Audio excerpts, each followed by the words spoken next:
Okay. Good afternoon, team. I appreciate everyone making time for this formal discussion today. As you all are aware, we are convening today to finalize and refine our awareness campaign plan for SDG 8, specifically under Target 8.5, which aims to achieve full and productive employment and decent work for all women and men, including young people and persons with disabilities, with equal pay for work of equal value. Our campaign focuses mainly on gig workers, a growing part of our economy, but one that's also often overlooked when it comes to labor protection and dignity. We have done some excellent groundwork individually, and today I think we'll consolidate our efforts. Let's walk through our main agenda for our meeting today, which are campaign objectives, audience focus, activity planning, division of roles, timeline, and how we define and measure our success. I think let's begin with our project objective. Harold, could you kick us off? Yeah, absolutely. So the main objective of our campaign is to create a clear and realistic awareness among Malaysian youth about the actual working conditions that gig workers normally face. Now, there's a growing trend where students and fresh graduates jump into food delivery, ride sharing, freelancing, and even tutoring because it seems easy and flexible. But many don't realize how unstable it is in the long run. They're actually classified as independent contractors, not employees. So there's no EPF, no SOCSO, no sick leave, and in most cases, no grievance mechanisms when when something bad happens. Some people don't even realize that if they are deactivated by the app, they lose their only income source overnight. We want to bring this reality to light, but not to scare people. And we would also like to make sure that they are well informed. Also, we aim to equip them with real data and live stories so that their choices are not influenced purely by trends or half truths online. Yeah, exactly, Harold. I think it's important that we are not presenting gig work as inherently negative. We are not against the gig economy, and in fact, it helps many people survive, especially during the pandemic. But what's missing is informed decision making. If someone enters gig work with open eyes, knowing what they're sacrificing and why, that's fine. But many don't. They hear flexibility and freedom and directly jump in, only to realize later that there are no safety nets. Our message should be this: gig works can be a short term solution, but it shouldn't be a long term trap. We want our audience to ask, what am I giving up in exchange for this flexibility? And more importantly, is there a safer way to enjoy flexibility without sacrificing stability? Yeah, right. I had a classmate who was doing food delivery part-time to pay his tuition fee. At first, it was manageable, but then he started to skip class because he needed the extra income. Eventually, he then dropped out. That's what we meant when we say gig work can become a trap. And what made it worse was he had no support system, no union, no HR to turn to. He was on his own. This is the weakness that we need to highlight. That's why our campaign matters. We are not pointing fingers, we are giving people the information to make empowered choices and hopefully opening up a conversation around better support system. Do you guys agree? Yes, I agree with you, Danish. And I'd like to add that I think we should also touch on the psychological impact. Now imagine working 10 to 12 hours a day and still not knowing if you will have enough money to cover your own bills. The stress of inconsistent income, the isolation from working alone, and even the guilt of not having a stable job. Now, all that takes a toll. Mental health is part of this conversation. Sometimes it's not about how much you earn, but about how unpredictable your next week looks. This unpredictability causes long-term stress and even burnout. That sounds like a very good point, Harold. I guess let's sum up our updated objectives here, which are first, raise awareness of the vulnerabilities and structural issues in the gig work. Next would be educating our audience on the financial, mental, and long-term consequences. Next, we should present a balanced view about the gig work, where it includes like the benefits and the drawbacks. Next, would we would promote ethical consumer behavior, such as supporting platforms that provide fair treatment. Next and last should be we encourage civic action through sharing discussions and digital petitions. Is there any points to add from any one of you? I'm sorry for interrupt, but maybe we can add one more point that challenge the dominant media narrative. A lot of mainstream ads and even university talks frame gig works as empowerment. That's not wrong, but I think it's incomplete. We need to balance out those messages by showing the full picture. Empowerment should include security, not just flexibility. Okay, that sounds like a great addition. Let's add that as our point six, where we maybe can say it like, we challenge the dominant narrative by introducing nuance and critical reflection. I guess let's move on to audience targeting. Ikwan, you can go ahead. Okay, thanks, Earl. So, when it comes to our audience targeting, our primary focus will be youth, aged 18 to 35. This includes university students, recent graduates, gig workers, freelancers, and even early careers professional who may be considering gig works as a side hustle or full-time option. This age group is digitally native. They are the most engaged on platforms like Instagram, TikTok, and also Twitter. They are also at a stage in life when where financial independence is critical, but options seems limited. That's when the gig economy looks most tempting, and that's also when where we step in. Yeah, absolutely. But I also think we shouldn't overlook subgroup within that 18 to 35 age range. For example, final year students are often under pressure to earn side income, while young parents might turn to gig work to balance caregiving and also earning. If we are clever enough with our message, we can subtly tailor our posts without making separate campaign. Just changing the example in our stories or maybe the infographic can help to connect with each of these segment, which makes the content feel more personal, even if the core message stays the same. That's a really good point, Danish. But I would like to suggest that we avoid overcomplicating things because simplicity keeps the message clearer and easier to follow.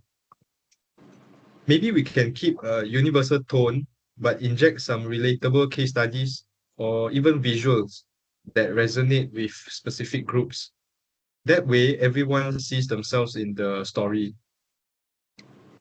Yeah, I agree with you, Harold. Our storytelling can do heavy lifting. Real stories, diverse examples, and clear call to action that should strike the right balance. So, in summary, Our primary audience will be youth and young adults aged 18 to 35. Our secondary audience will be parents, educators, and civil society advocates. And maybe our featured voices will be gig workers themselves because their life experience will ground our campaign. That sounds perfect, and that gives us a solid base for our campaign. So, to proceed, I think now maybe let's go over the activities that we implement throughout the campaign.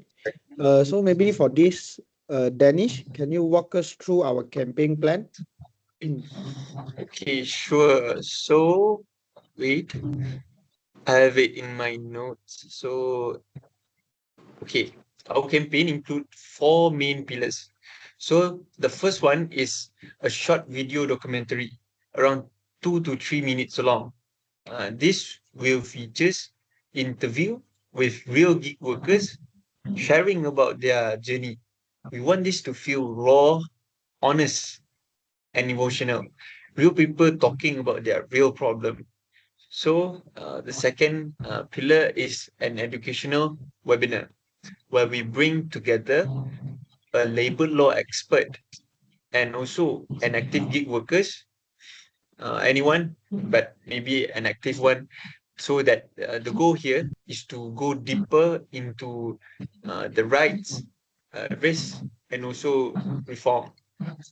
So third pillar is a visualized social media campaign. So here maybe we can do some infographic, carousel, reels, poll, or even quizzes. So this will also unpack myth, highlight the statistic, and drive maybe engagement. So lastly, maybe we can um, do some online petition.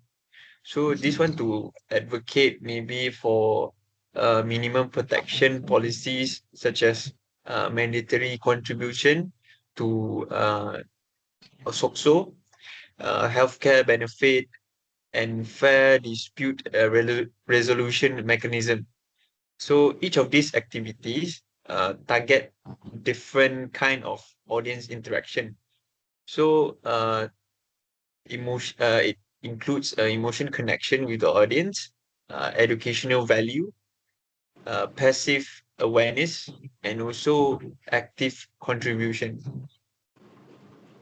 Okay, thank you, Danish. Mhm. I'll be handling the video interviews, and so far I've already recorded two sessions. One is with Oh, a freelance graphic designer who shared how she's been underpaid multiple times and has no way to recover her fees. And then the other one is a full-time delivery rider who got into an accident but had to keep working because he couldn't afford to rest. Their stories are powerful and I believe they will really hit home with the audience. Yeah, that's good, Aaron. For me, I'm excited about the social media side. We are developing a series of 8 core infographics. Each one will focus on a specific theme. The first one is what is gig work. Next is the illusion of freedom. The third one is mental and financial cost. The fourth one is how Malaysia compares to other countries. Next is testimonials from workers. Six is platform responsibilities. Next is how you as a consumer can help. And the last one is why policy change is necessary. We are also designing interactive content like polls. For example, would you do gig work if it means no job security? It will spark conversation and self-reflection. okay. So we already covered the video interview and the social media side. So I think I will go for the webinar because actually I have reached out to a representative from the Malaysian Labour Law Association, and they have shown interest. and we are finalizing the date. I'm also trying to confirm with the gig workers to become a co-panel, preferably someone confident in speaking and sharing their stories, because nowadays people they they are shy to uh, tell their own stories. So I'm suggesting the working title to be working without a net, the reality of the gig workers in Malaysia. So, as for this, we are promoting the webinar using teasers from the video and infographic. So plus, I think we can issue e-certificate to the attendees, which might or will boost the participation. Okay, that sounds very great from every one of you. But there's just a small thing that I would like to ask that should we include breakout rooms during the webinar? Oh, breakout room. I think breakout room, one thing about breakout room is it can go either way. Sometimes they allow deep conversation, but they can also make people feel a little bit awkward, especially if the group is a bit silent. I see your point there, Danish and Eng, but I think it's worth the risk. If we keep the breakout room short, for example, 10 minutes, and give them a focus prompt like what shocked you the most today, in my opinion, it could encourage meaningful conversations because people are more likely to speak in smaller groups. Yeah, I think we could even have one volunteer from each breakout group share a quick summary back in the main room. I think that's keep everyone engaged and adds a layer of reflection to the event. All right, I think maybe let's just try it. If it flops, then maybe we'll adapt to it since everything is a part of learning. And we also need a simple feedback form after the session, something short but insightful. Yes, regarding that, I will help to draft maybe just 4 questions. My ideas are, for example, what did you learn throughout the session? What surprised you the most? What would you change? Would you support reforms for gig workers? Yeah, those are my ideas for the feedback forms. Actually, I think we forgot something about the petition. Let's not forget about the petition. So I think we should launch the petition right after the webinar when emotion and awareness are still in great demand. So that's, I think, the best time to push for action. That sounds very promising. I guess maybe we'll do a soft rollout with visuals and direct call to actions posts. And I personally suggest that we can try to get at least 500 digital signatures within 1 week. Yeah, also I think let us not forget let's not underestimate the power of amplifying voices. We will reach out directly to 10 to 15 gig workers or micro influencers. If they share our video or post, I think it adds authenticity and reach. That are some excellent suggestions. So I think here's our timeline.